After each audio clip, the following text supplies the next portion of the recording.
You're simply the best. Better than all the rest.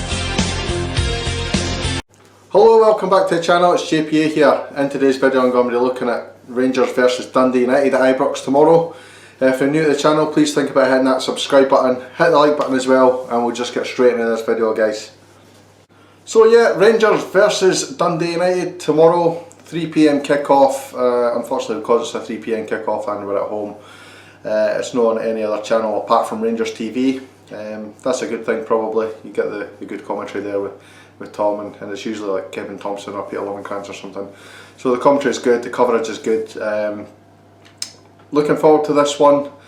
Unfortunately for me, I'm working tomorrow, so I'm not going to be able to see the game. I'll try and look for the score as much as I possibly can and see if I can catch any at work if I can. Interesting, this one, obviously there's a wee bit of rivalry between the two teams, particularly in the way that their chairman acted when we were on our knees as a club.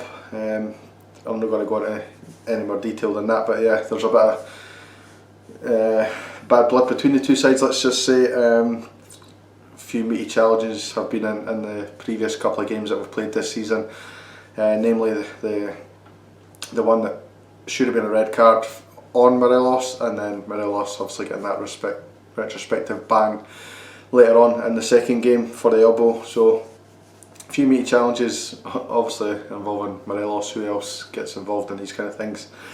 But yeah, it's going to be interesting. Look at the last couple of games. They won 3-0, most recently against Livingston at home. There was a couple of red cards in that game, and if you look at it, you go, alright, a couple of red cards. There were probably some meaty challenges or whatever. Two of the very softest red cards I've seen in a while, to be honest, out with obviously the most ridiculous ones that we get for Rangers. But yeah, I can see why the first one's been given for Dundee United, or I think it was Peter Pollitt, because his studs are slightly raised, but I didn't think there was too much in the challenge. The second one, I think it was just to even it up. Livingston got a red card as well, and it was, go back and look at it, ridiculous red card, and as I say, I just think the referee tried to kind of even it up a bit there.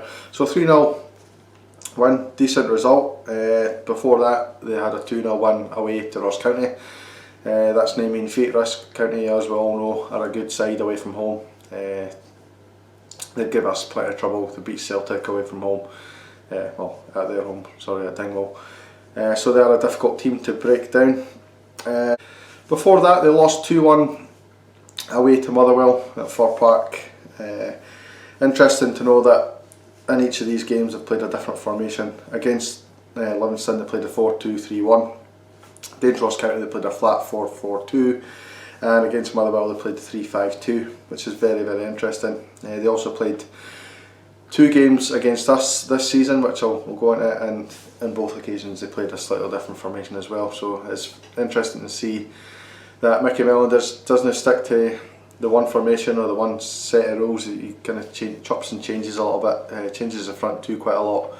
Shanklin's in a bit of form. That's 4 goals in his last 2 games I think he's got now, so we need to watch it for him. Looking back at the last results, obviously the most recent one was a 2-1 loss for Dundee United at Tannadice. Don't know if you remember that game. They played a 5-4-1. Tav scored the opening goal. They equalised. Their right back, I can't remember the boy's name to be honest, and Goldson scored just before half time, and it finished 2-1. Game before that they lost 4-0 at Ibrox. Ryan Kent, James Tavernier, Kemal Roof and Scotty Arfield. On that occasion they played a 3-5-2, but we all know it kind of changes to a 5 at the back, and it was more like a 5-3-2 to be honest. So that's kind of how their form is. They're sitting just in 7th position, just underneath the top 6. That's kind of where I expected them to be. They're a good side. They've got good attacking players, McNulty, Lawrence Shanklin, and obviously Nicky Clark's had a wee bit of form as well for them. So they've got good players. Callum Butcher in the midfield is very good as well. Obviously they'll be missing Peter Pollitt for this one with that red card against Livingston. And that's pretty much all the breakdown I've got on Dundee United. If you look at our team now, obviously there was a couple of injuries to talk about in that game on Thursday night. Tavernier is a major one. He's looking to have a scan on that knee. I think there'll probably more today, but when I watched the presser, it was this morning and I didn't have a lot of information then. Kamal Roof obviously limped off just before half time as well in that game. Was replaced by Ryan Kent, so he's took a couple of wee knocks here and there and he won't make the game. I think he was really struggling in that first half against Royal Antwerp, so we'll not probably see him for a couple of weeks yet. Balogun was tipped to start at right back. Obviously Gerrard named a couple of players who can play there, Scotty Arfield being one of them, Ryan Jack being another one, and I think Kamara was the other one he said. But obviously if you take someone like Jack or Kamara or Arfield out of that midfield, then you're losing a lot in midfield, so I think it's going to be Balogun that will play at right back.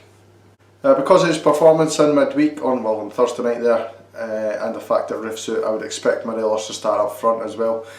It'll be interesting, as I say, to see how he reacts to some of these harder challenges going in against him, which we are kind of all expecting. So now I'm just going to hit you with my prediction for this game. I'm going to go Rangers 2, Dundee United 0. Goal scorers, I'm going to go Ryan Kent. Thought he played absolutely outstanding, took his goal well on Thursday night. And the other one is Morelos. I think Morelos is always involved and he played really well on Thursday night as well. And he always seems to do really well in these kind of games, and I think he is due a goal.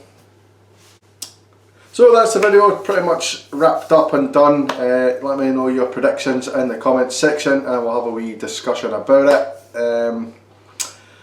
Obviously because I'm working, I'm not able to do a reaction video straight away, but I finish at 6 o'clock and I'll have a video up for tomorrow night, so look forward to that. I have got a wee idea here to, probably not have a chance to do it tomorrow, but after the game, straight after the game, do a quick reaction. I know that David Edgar, on the Heart and Hand does that. Does a cut, just 2-3 minutes, talk about the game, and then later on he does a full breakdown on his podcast. So I'm looking to kind of possibly do that thing, because I'm well aware that I can't always get a video done straight away, straight after the game, to kind of break everything down, and I probably lose a lot of views that way, having no doing it until the next game day. So that's my wee idea there. I'm going to probably put it out there, hopefully do it tomorrow. If not, in the next game I definitely will think about doing that.